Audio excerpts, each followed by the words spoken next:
থেকে ফুল।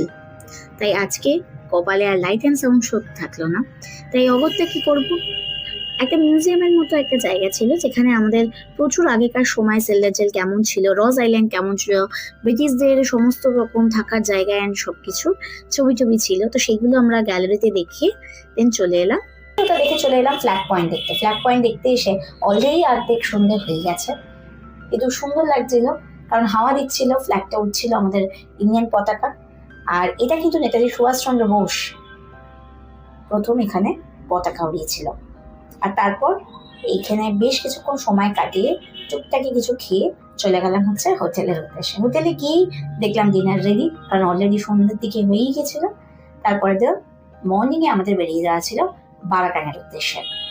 আর যথেষ্ট লম্বা রাস্তা। বারাটাং মোটামুটি যারা গেছে তারা প্রত্যেকে জানো যে প্রথম 6টা তারপর 9টায় আমাদের চেকপোস্টের আগে পৌঁছতে হয়। আর বারাটাঙের অসম্ভব সুন্দর রাস্তা, তার কোনো উত্তর নেই। অ্যাকচুয়ালি পুরো আন্দামানটাই ভীষণ সুন্দর। আর এই যে আমাদের প্যাক ব্রেকফাস্টও দিয়ে দিয়েছে। Pack breakfast